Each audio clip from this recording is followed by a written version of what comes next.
حضرت عثمان غنی رضی اللہ تعالیٰ خلیفہ بن گئے اور آپ نے اپنے عہد خلافت میں جو کارنامے سر انجام دیے ہیں، اب ہم اس پہ تھوڑی سی نظر ڈالتے ہیں، ذرا ان کارناموں کو دیکھیں۔ نمبر 1، حضرت عثمان غنی رضی اللہ تعالیٰ عنہ نے کچھ خطبے ارشاد فرمائے۔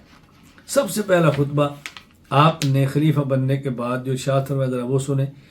امام ابو جعفر محمد بن جریر بن یزید الطبری رحمہ اللہ فات 310 ہجری، یہ تاریخ الطبری تاریخ الرسل والملوک میں فرماتے ہیں، حضرت عثمان نے فرمایا فإنی قد کلفت وقد قبلت الا وإنی متبع ولست بمبتدع الا وإن لکم علی بعد کتاب اللہ عز وجل وسنت نبیہ صلی اللہ علیہ وسلم ثلاثا۔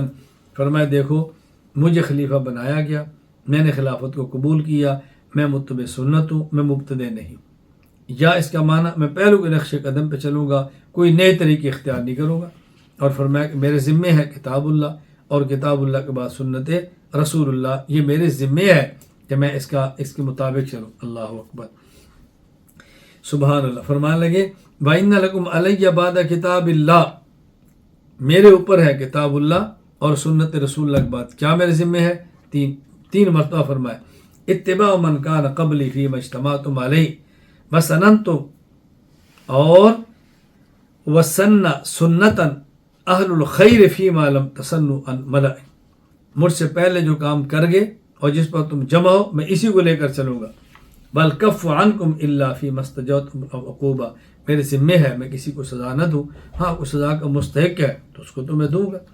وَإِنَّ الدُّنْيَا خَضِرَةٌ وَقَدْ شُحِّيَتْ إِلَى النَّاسِ فَمَالَ إِلَيْهَا كَثِيرٌ مِّنْهُمْ فَلَا تَرْكَنُوا إِلَى الدُّنْيَا وَلَا تَثِقُوا بِهَا فَإِنَّهَا لَيْسَتْ بِثِقَةٍ وَاعْلَمُوا أَنَّهَا غَيْرُ تَارِكَةٍ إِلَّا مَنْ تَرَكَهَا۔ فرمایا دیکھو لوگو، دنیا بظاہر بڑی میٹھی ہے، لوگ اس طرح جلدی مائل ہوتے ہیں، میں آپ کو نصیحت کرتا ہوں دنیا کی طرف مائل نہ ہونا، دنیا پر بھروسہ نہ کرنا، یہ بھروسے کی چیز نہیں ہے۔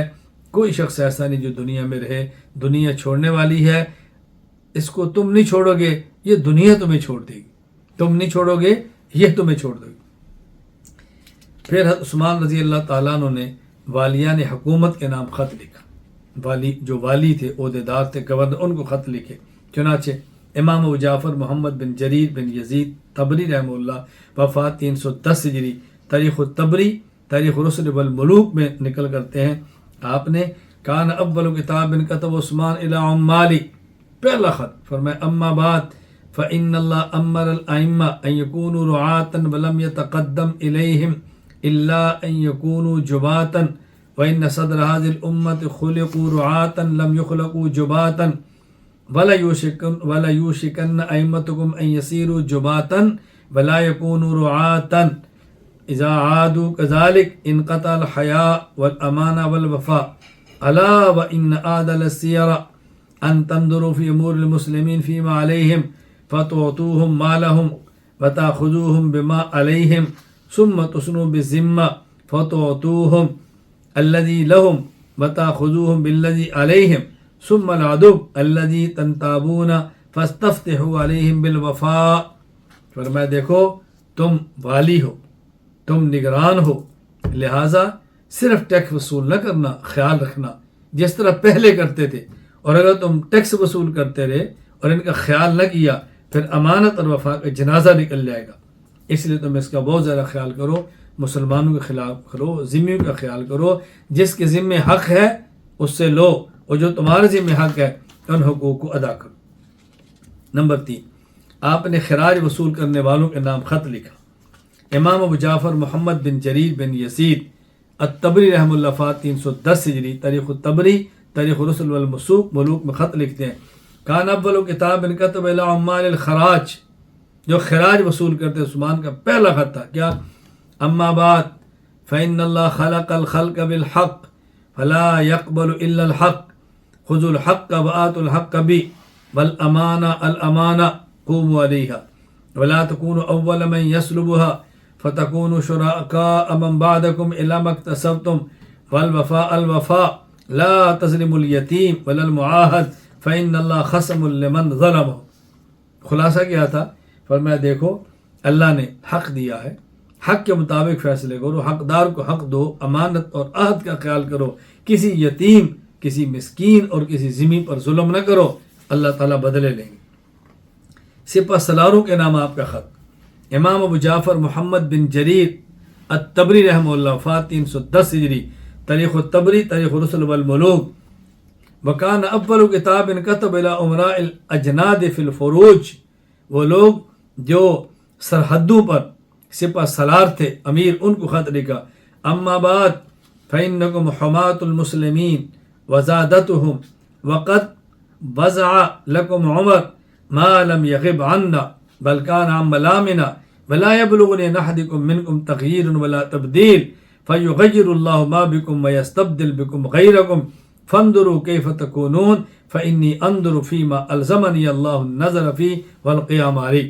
فرمایا دیکھو تم لوگ نگہبان ہو، حضرت عمر نے کچھ قوانین مقرر کیے ہیں اور میں ان قوانین سے ناواقف نہیں ہوں، ہم سے مشورہ کر کے مقرر کیے ہیں، ان قوانین کی پابندی کرو، تبدیلیاں مت کرو، اور اگر تم تبدیلیاں کرو گے اللہ بدل دے گا، تمہاری جگہ اور حکمران بنا دے گا، اس لیے تم اچھی طرح چیزوں کا خیال کرو اور اپنے معاملات کی مکمل نگرانی کرو۔ پھر آپ نے عام رعایا کے نام ہدایات جاری فرمائے۔ امام ابو جعفر محمد بن جریر بن یزید الطبری رحمہ اللہ، وفات 310 ہجری، تاریخ الطبری، تاریخ رسل والملوک میں لکھتے ہیں وکان کتابہ الی العامہ، عوام الناس کو خط لکھا، کیا؟ اما بعد فإنکم انما بلغتم ما بلغتم بالاقتداء والاتباع، آج تم جس مقام پر ہو یہ پہلوں کی اقتداء اور اتباع کی بنیاد پر ہے۔ فلا تلفتنکم الدنیا عن امرکم، دنیا تمہیں تمہاری شریعت سے ہٹائے مت۔ فإن امر هذه الامہ سائر الی الابتداء بعد اجتماع ثلاث فیکم، جب اس امت میں 3 چیزیں آتی ہیں تو پھر بدعات شروع ہوتی ہیں، خرافات شروع ہوتی ہیں۔ کون سی؟ تکامل النعم، مالوں کا بڑھ جانا، بلوغ اولادکم من السبایا، لونیوں کے اولاد کا بڑا ہونا، وقراءۃ الاعراب والاعاجم القرآن، اور اجمیوں اللہ اکبر اور دیہاتیوں کا، فرمایا قرآن کریم پڑھنا، یعنی یوں پڑھنا جس طرح دیہاتی قرآن پڑھتے ہیں، اور بغیر تم تجوید کے قرآن پڑھو۔ جب یہ 3 چیزیں آتی ہیں تو پھر فساد ہوتا ہے۔ آگے فرماتا ہے فإن رسول اللہ قال الکفر فی العجمہ، اللہ کے نبی فرماتے تھے کفر اجمیوں میں ہے۔ کیا مطلب؟ فإذا استوجب علیہم امر تکلف وابتدعوا، کہ جب کوئی معاملہ مشکل ہوتا ہے تو بدعت ایجاد کرتے ہیں، سنتوں کو چھوڑ دیتے ہیں۔ تم نے اس کا خیال کرنا ہے۔ فوجیوں کے وظائف میں آپ نے اضافہ کیا۔ امام ابو جعفر محمد بن جریر الطبری رحمہ اللہ، وفات 310 ہجری، تاریخ الطبری، تاریخ رسل والملوک میں کہتے ہیں اول خلیفہ زاد الناس فی اوطیاتہم 100 عثمان فجرت، آپ نے فی فوجی 100 درہم کا تنخواہ میں اضافہ کیا۔ ساحلی علاقوں کو مضبوط کرنے کا حکم دیا۔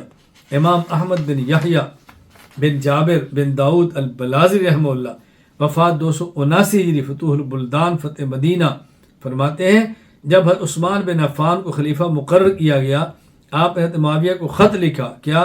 یامر بتحسین السواحل وشحنتها واخطاء من ينزله ایاها القطاع ففات، فرمایا سرحدات کی حفاظت کرو، وہاں موجود لوگوں کو جگیریں اور وظائف دو۔ نمبر 8، بچوں کے لیے آپ نے وظائف مقرر کیے۔ امام ابو عبداللہ محمد بن سعد بن منی الحاشمی البغدادی رحمہ اللہ، وفات 230 ہجری، الطبقات الکبریٰ لسعد میں فرماتے ہیں کہ حضرت ابو اسحاق کہتے ہیں قدم جدی الخیار علی عثمان، میرے دادا خیار عثمان کی خدمت میں گئے رضی اللہ عنہ۔ آپ نے پوچھا کام ماں کے من عیالک، آپ کے ساتھ کتنے لوگ ہیں؟ انہوں نے بتایا اتنے ہیں۔ فرمایا اما انت یا شیخ فقد فرضنا لک 15، 1500 درہم تمہارا، ولیالک 100 الف، اور 100 درہم تمہارے بچوں میں سے، گھر والوں میں سے ہر کسی کا۔ کہتے ہیں ان کے ساتھ 60 لوگ رہتے تھے، گویا کہ 7500 درہم وظیفہ ان کا طے ہو گیا، اس دور کی بات۔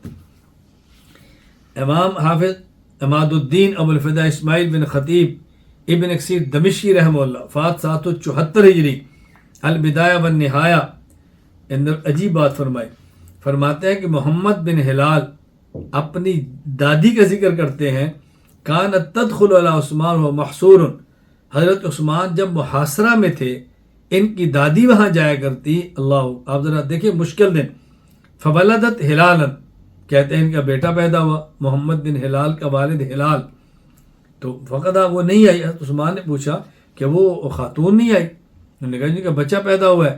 حضرت عثمان غنی رضی اللہ تعالیٰ عنہ فارسل الی ب50 درہما وشقیقۃ سنبلانیہ، فرمایا 50 درہم بھیجے، سنبلانی کپڑا بھیجا، فرمایا یہ تمہارے بیٹے کا وظیفہ اور یہ کپڑا ہے. فیضا مرت بسنہ رفعناہ الی 100، اور جب یہ 1 سال یعنی 1 سال کی عمر بڑھ جائے گی ہم ان کا وظیفہ 100 درہم کر دیں گے. حضرت عثمان غنی رضی اللہ تعالیٰ عنہ کے دور میں بہت فتوحات ہوئی.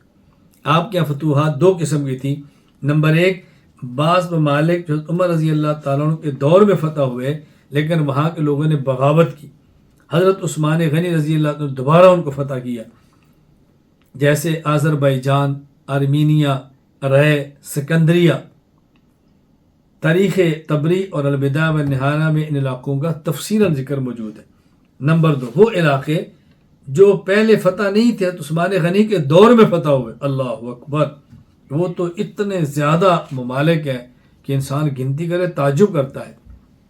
بلاد روم اور روم کے قلعے، بلاد مغرب، طرابلس، انطاکیہ، طرطوس، شمشاد، ملتیہ، افریقہ، سوڈان، ماوراء النہر، ایشیا کوچک، ایران، ترکستان، اندلس، استخر، قنسرین، قبرص، فارس، سجستان، خراسان، مکران، طبرستان، قحستان، ابرا شہر، توس، بیور، حمران، سرخس، بحق، تالقان، اندازہ فرمائے، فاریاب، تخارستان، جوزجان، بلخ، ہرات، بازی غیث، مروین. کس قدر علاقے حضرت عثمان غنی رضی اللہ تعالیٰ عنہ کے دور میں فتح ہوئے.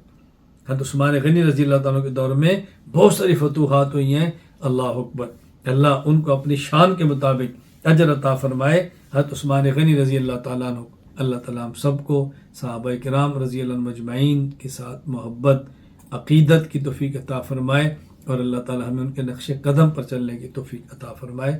السلام علیکم ورحمۃ اللہ وبرکاتہ.